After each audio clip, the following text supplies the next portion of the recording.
الرجيم بسم الله الرحمن الرحيم والصلاة والسلام على رسول الأمين وعلى آله وصحبه أجمعين أما بعد رب اشرح لي صدري ويسر لي أمري واحلل عقدة من لساني يفقهوا قولي السلام عليكم ورحمة الله. നമ്മുടെ ഒക്കെ ജീവിതത്തിൽ നമ്മുടെ ഇസ്ലാമിക വിശ്വാസം എന്ന് പറഞ്ഞാൽ നമ്മളും നമ്മുടെ റബ്ബുമായിട്ടുള്ള ഒരു സ്വകാര്യമായ സംഗതിയാണ്, വലിയ കരാറാണ്, നമുക്കറിയാം. പക്ഷെ പലപ്പോഴും നമുക്ക് നമ്മുടെ ജീവിതം ഇങ്ങനെ ഒന്ന് അനലൈസ് ചെയ്ത് നോക്കിക്കഴിഞ്ഞാൽ നമ്മുടെ മതപരമായ ഈ സ്വത്വം എന്ന് പറയാം, നമ്മുടെ വിശ്വാസം, അത് പലപ്പോഴും നമ്മുടെ ജീവിതത്തിൽ പ്രത്യേകിച്ച് നമ്മൾ പ്രവർത്തനങ്ങളിലേക്ക് ഇറങ്ങുന്ന സമയത്ത് നമ്മുടെ ചിന്തകളുടെ അവസ്ഥയൊക്കെ പരിഗണിക്കുമ്പോൾ പലപ്പോഴും നമ്മൾ അറിയാതെ നമ്മുടെ മനസ്സിൽ നമ്മുടെ വിശ്വാസം എന്ന് പറയുന്നത് നമ്മൾ മറ്റുള്ളവർക്ക് വേണ്ടി ചെയ്യുന്ന എന്തോ ഒരു വലിയ കാര്യമായിട്ട് മാറാറുണ്ട്. നമ്മൾ മറ്റുള്ളവർക്ക് ചെയ്യുന്ന എന്തോ ഒരു വലിയ ഒരു ഫേവറായിട്ട് പലപ്പോഴും നമ്മുടെ പ്രവർത്തികൾ മാറാറുണ്ട്.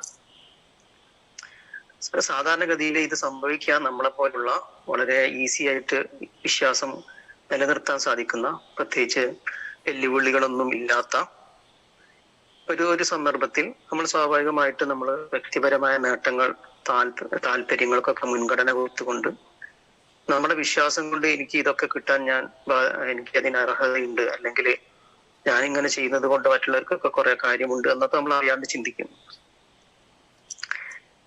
ഒന്നുകൂടി ക്ലിയർ ആയിട്ട് പറഞ്ഞാല്, ഇപ്പൊ നമ്മുടെ വിശ്വാസത്തിന്റെ അടിസ്ഥാനത്തിൽ നമുക്ക് പ്രവർത്തിക്കാനുള്ള, ആളുകളെ സഹായിക്കാനുള്ള പല സന്ദർഭങ്ങളും നമ്മളെ മുന്നിൽ വരും.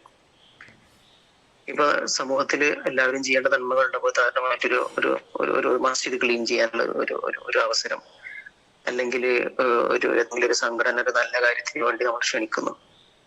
അപ്പൊ അതിനുവേണ്ടി പോകുമ്പോഴും അല്ലെങ്കിൽ അത് ചെയ്തു കൊടുക്കുമ്പോഴും നമ്മുടെ ഉള്ളില് നമ്മുടെ വിശ്വാസത്തിന്റെ ഭാഗമായിട്ട് നമ്മൾ ചെയ്യുന്നത്. പക്ഷെ ഒരു സമയത്ത് നമ്മളോട് എത്താൻ പറയുന്നു, അല്ലെങ്കിൽ ചില കാര്യങ്ങൾ നമ്മൾ ഏൽപ്പിക്കുന്നു. അപ്പൊ നമ്മൾ അത് ചെയ്തു കൊടുക്കുമ്പോൾ നമ്മളെ വിളിച്ച ആളോടുള്ള ഒരു നമുക്കൊരു തോന്നൽ, ഓക്കെ, ഞാനത് വന്നതുകൊണ്ട്, ഞാൻ ചെയ്തതുകൊണ്ട് ആ പള്ളി ക്ലീനായി, അല്ലെങ്കിൽ ആ കാര്യം നടന്നു, ഞാൻ വലിയ ഒരു കാര്യം ചെയ്തു എന്നുള്ള രൂപത്തില് നമ്മൾ അറിയാതെ നമ്മുടെ മനസ്സിലുണ്ടാവും. അതായത് നമ്മള് വിശ്വാസത്തിന് ഹൃദയവുമായിട്ടുള്ള ഒരു ബന്ധം ആണ്, അള്ളാഹുമായിട്ടുള്ള ഹൃദയബന്ധമാണ് എന്ന് മനസ്സിലാക്കുന്നതോട് കൂടെ തന്നെ ബാഹ്യമായിട്ടില്ലേ, പുറത്ത് നമ്മൾ ചെയ്യുന്ന പല കാര്യങ്ങളും നമ്മൾ ആ രൂപത്തിൽ മനസ്സിലാക്കി നമ്മൾ അംഗീകാരങ്ങളും പദവികളും ആ കാര്യം ചെയ്യുന്നതിലൂടെ, ഇസ്ലാമികപരമായ കാര്യങ്ങൾ ചെയ്യുന്നത് വഴി നേട്ടങ്ങളും ഒക്കെ നമ്മൾ അനർഹമായിട്ട് ആഗ്രഹിക്കുകയാണ് ശരിക്കും ചെയ്യുന്നത്. അതായത് വിശ്വാസം എന്ന് പറയുന്നത് തികച്ചും നമ്മുടെ വിശ്വാസം, ഇസ്ലാമിക വിശ്വാസം, അതിൽ നമ്മൾ ചെയ്യുന്ന ഓരോ നിലപാടുകൾ, സംഗതികളൊക്കെ തികച്ചും നമ്മുടെ ഹൃദയവുമായി ബന്ധപ്പെട്ട ഒരു കാര്യമാണ്.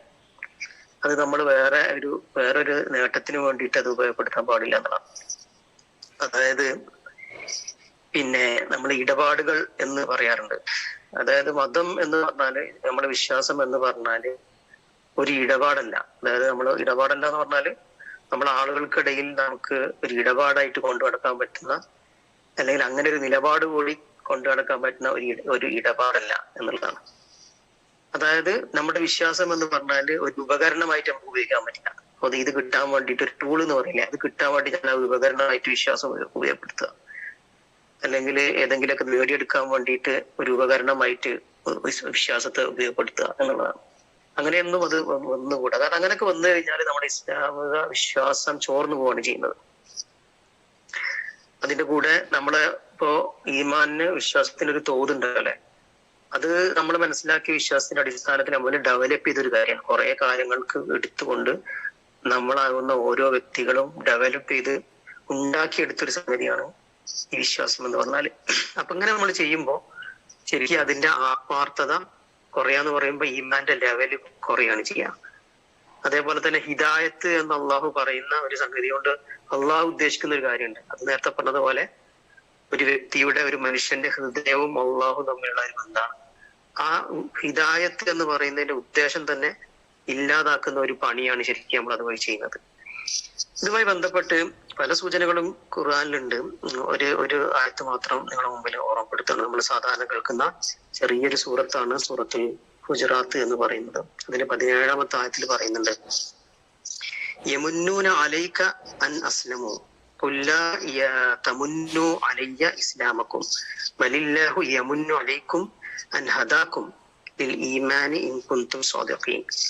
അതായത് ഇത് അതിന്റെ ഒരു സന്ദർഭം എന്ന് പറഞ്ഞാല് നബി സ്വല്ലല്ലാഹു അലൈഹി വസല്ലം മദീനയിലായിരിക്കുന്ന സമയത്ത് ബനു അസദ് ഗോത്രത്തിലുള്ള കുറച്ച് ആളുകൾ ഇസ്ലാം സ്വീകരിക്കുന്ന ഒരു സന്ദർഭവുമായി ബന്ധപ്പെട്ടുള്ള ഒരു ചരിത്രമാണ്, ചരിത്ര പശ്ചാത്തലത്തിലാണ് ഈ ഖുർആൻ ആയത്ത് ഇറങ്ങുന്നത്.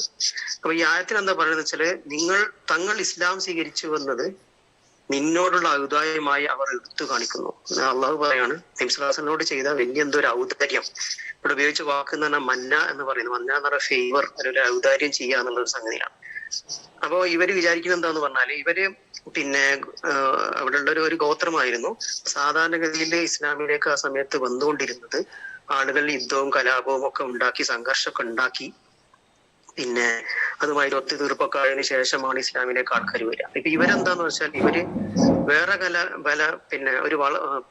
പിന്നെ വരൾച്ച ഉണ്ടായിരുന്ന സമയത്ത് ഇസ്ലാമികമായ ഫണ്ടിൽ നിന്ന് എന്തെങ്കിലും കിട്ടുമെന്നുള്ളൊരു നേട്ടം പ്രതീക്ഷിച്ചുകൊണ്ടാണ് അവർ വന്നത് എന്നാണ് ചരിത്രത്തിൽ പറയുന്നത്. പിന്നെ അങ്ങനെയാണെങ്കിലും അവര് ഉദ്ദേശിച്ച ഒരു കാര്യം എന്ന് പറഞ്ഞാൽ ഞങ്ങളൊരു പ്രശ്നം ഉണ്ടാക്കാതെ ഇസ്ലാമിലേക്ക് ഞങ്ങൾ വന്നില്ലേ, പിന്നെ ഞങ്ങള് നിങ്ങളോട് യുദ്ധം ചെയ്തിട്ടില്ല, പിന്നെ ഒരു പ്രശ്നവും ഉണ്ടാക്കിയിട്ടില്ല, അല്ലാത്ത രീതിയിൽ തന്നെ ഞങ്ങൾ മുസ്ലിങ്ങളായി വന്നു. അത് നിങ്ങൾ വിലമതിക്കണം, അതിനൊരു നിങ്ങളൊരു വെയിറ്റേജ് കൊടുക്കണം എന്നാണ് ഈ ആളുകൾ നബി സ്വല്ലല്ലാഹു അലൈഹി വസല്ലമയോട് പറയുന്നത്. വളരെ വിചിത്രമായിട്ട് നമുക്ക് തോന്നും. പക്ഷെ ഇത് തന്നെയാണ് നമ്മൾ ഇതിപ്പോ ഒരു സമൂഹം, ഒരു 3-4 ആളുകൾ അല്ലെങ്കിൽ കുറച്ച് ആളുകൾ വന്ന് നബിയോട് പറഞ്ഞപ്പോഴാണ് ഇത് അറിയുന്നത്. പക്ഷെ നമ്മുടെ ഒക്കെ ഉള്ളിൽ ഉണ്ടാകാവുന്ന ഒരു പുഴുക്കുത്താണത്. നമ്മൾ വിചാരിക്കുകയാണ് നമ്മൾ ചെയ്യുന്ന കാര്യം വലിയൊരു സംഗതിയാണ്. പിന്നെ അവിടെ നമ്മൾ അള്ളാഹുവിനോടല്ല പറയുന്നത്, നമ്മൾ പുറമെയുള്ള ആളുകളോടും സംവിധാനത്തോടും കലഹിച്ചുകൊണ്ട് നമ്മുടെ ഉള്ളിൽ ആളുകൾ എന്താ വെച്ചാൽ ഞാൻ ചെയ്യുന്ന കാര്യം വലിയ കാര്യമാണ്, പിന്നെ ഞാൻ ഇസ്ലാമിനും ആ സംഘടനക്കും ഈ ആളുകൾക്കും പള്ളിക്കും വേണ്ടി ഞാൻ എന്തോ ചെയ്യുന്നുണ്ട് എന്ന് തോന്നുന്ന രൂപത്തിൽ നമ്മൾ ഇടപെടുക, സംസാരിക്കുക എന്നുള്ളതാണ്. അള്ളാഹു പറയാണ് ഇങ്ങനെ നബിയോട് അവർ പറഞ്ഞു. പിന്നെ പറഞ്ഞാൽ ശരിക്കും അവർ പറഞ്ഞങ്ങനെ. എന്നിട്ട് അള്ളാഹ് പറയാണ് നിങ്ങൾ തിരിച്ചു പറയുക, നിങ്ങൾ ഇസ്ലാം സ്വീകരിച്ചത് എന്നോടുള്ള ഔദാര്യമായി എടുത്ത് കാണിക്കരുത്. എന്നോടെന്ന് പറഞ്ഞാല് അവൾ നബിയാണ്, പള്ളിയാകാം, ഒരാളാവാം, ഒരു ഇമാമാകാം, ഒരു സംഘടന ആവാം, ഒരു പ്രസിഡന്റ് ആവാം, എന്തോട്ടെ, അങ്ങനെയുള്ള സംഗതികൾ ആരോടും അവൾ എടുത്തു പറയാൻ പാടില്ല. നിങ്ങൾ ഇസ്ലാം സ്വീകരിക്കുന്നത് പറഞ്ഞാൽ ഇസ്ലാം സ്വീകരിച്ച ശേഷം ജീവിക്കുന്നതായാലും ഇസ്ലാം ഉൾക്കൊള്ളുന്നതായാലും അത് ഏതോ അള്ളാഹു അല്ലാത്ത ഒരാളോട് അവരോട് ചെയ്യുന്ന ഒരു ഔദാര്യമായി കാണിക്കാൻ പാടില്ല. എന്നിട്ട് അള്ളാഹു പറയുന്നത് യഥാർത്ഥത്തിൽ എന്താ സംഭവം എന്ന് പറഞ്ഞാല് യഥാർത്ഥത്തിൽ നിങ്ങളെ വിശ്വാസത്തിലേക്ക് വഴി കാണിക്കുക വഴി അള്ളാഹു നിങ്ങൾക്ക് ഔദാര്യം കാണിച്ചിരിക്കുകയാണ്. നമ്മളൊന്ന് ആലോചിക്കുക, നമ്മൾ വിചാരിക്കുന്നത് നമ്മൾ ഔദാര്യം ചെയ്യാണ് ആർക്കോ വേണ്ടിയിട്ട്. പക്ഷെ അള്ളാഹ് പറയാണ് അള്ളാഹ് നിങ്ങൾക്ക് വേണ്ടി, പിന്നെ ഓരോരുത്തർക്കും വേണ്ടി ഞാൻ ഔദാര്യം ചെയ്തതാണ് എന്നുള്ളതാണ്. അവിടെ ഉപയോഗിച്ച വാക്ക് മന്ന എന്നുള്ളതല്ല. ഇത് പറയുന്നു നിങ്ങൾ സത്യമെന്ന് പറയാൻ ഇതൊരു സത്യമായ കാര്യമാണ്. നിങ്ങൾ സത്യവാന്മാരെങ്കിൽ ഇത് നിങ്ങൾ മനസ്സിലാക്കണം. പിന്നെ ഇൻ കുൻതും സ്വാദിഖീൻ എന്ന് പറഞ്ഞിട്ടാണ് നടത്തുന്നത്. അപ്പം പിന്നെ നമ്മൾ മനസ്സിലാക്കണം, നമ്മളെപ്പോഴും ഈമാൻ, നമ്മൾ ഒരുപാട് കാര്യങ്ങൾ ചെയ്യുന്നു, പക്ഷെ അതിന് കൂടെ നമ്മൾ എപ്പോഴും ശ്രദ്ധിക്കേണ്ട ഒരു കാര്യം ഈമാൻ കറകളഞ്ഞ ഈമാനാക്കി നിലനിർത്തുക എന്നുള്ളതാണ്. അപ്പൊ അതില് നമ്മൾ മനസ്സിലാക്കേണ്ടത് എപ്പോഴും നമ്മൾ സ്വന്തം മനസ്സിനോട് പറയേണ്ടതെന്ന് വെച്ചാൽ എനിക്ക് കിട്ടിയ ഹിദായത്ത് എന്റെ യോഗ്യത കൊണ്ട് കിട്ടുന്നതല്ല, പിന്നെ അത് മറിച്ച് അള്ളാഹുവിന്റെ ഒരു ദാനമാണ്, ഗിഫ്റ്റാണ്. മന്ന എന്ന് പറയുമ്പോൾ അങ്ങനെയാണ്, ഒരു ഫേവറാണ്. പിന്നെ അള്ളാഹു ഒരുപാട് സ്ഥലത്ത് പറഞ്ഞിട്ട് അള്ളാഹു ഉദ്ദേശിക്കുന്നവരെയാണ് അള്ളാഹു നേർവഴിയാക്കുക എന്നുള്ളത്. പിന്നെ അതേപോലെ തന്നെ നമ്മൾ നേടിയെടുക്കരുത്. നമ്മൾ ഒരുപാട് പരിശ്രമിച്ചിട്ടുണ്ട് എന്നുള്ളത് ശരിയായിരിക്കാം, പക്ഷെ നമ്മളൊരു നേട്ടമായിട്ട് നമ്മൾ നേടിയെടുക്കുന്നതായിട്ട് നമ്മൾ ചിന്തിക്കാൻ പാടില്ല. അള്ളാഹുവിന്റെ ഒരു കാര്യമായിട്ട് ഇത് മനസ്സിലാക്കുക. പിന്നെ ഏറ്റവും നമ്മൾ ശ്രദ്ധിക്കേണ്ടത് നമ്മുടെ ഹൃദയത്തെ അള്ളാഹു അതിനു വേണ്ടി പാകപ്പെടുത്തി തുറന്നു തന്നതാണ്. അതുകൊണ്ടാണ് നമ്മൾ ഒരു ഇസ്ലാമിൽ നിലനിൽക്കുന്നത് എന്നുള്ളതാണ്. നബി സ്വല്ലല്ലാഹു അലൈഹി വസല്ലം ഒരു ഹദീസിൽ പറയുന്നുണ്ടല്ലോ, ഒരുപാട് ഹദീസുകളുണ്ട്, അതിലൊന്ന് നമ്മൾ സ്ഥിരം കേൾക്കുന്നതാണ്, മുസ്ലിം റിപ്പോർട്ട് ചെയ്യുന്ന ഹദീസിൽ നബി സ്വല്ലല്ലാഹു അലൈഹി വസല്ലം പറയുന്നുണ്ട്, സ്വന്തം കർമ്മങ്ങൾ കൊണ്ട് ആരും സ്വർഗത്തിൽ പോവുകയില്ല. അപ്പൊ നബിയോട് ചോദിക്കുന്നത് നിങ്ങളും അങ്ങനെയാണോ പ്രവാചകരെ എന്ന് ചോദിക്കുമ്പോൾ അതെ ഞാനും, അള്ളാഹുവിന്റെ കാര്യം കൊണ്ട് പൊതിഞ്ഞാലല്ലാതെ ആരും തന്നെ സ്വർഗത്തിൽ പോവുകയില്ല എന്നും പറയുന്നത്. അപ്പൊ ഇതൊക്കെ എന്താന്ന് വെച്ചാല് പിന്നെ നമ്മുടെ മനസ്സിന്റെ മോശമായ ചിന്തയിൽ നിന്ന് നമ്മൾ എപ്പോഴും മനസ്സിനെ കാത്തു സൂക്ഷിക്കുക.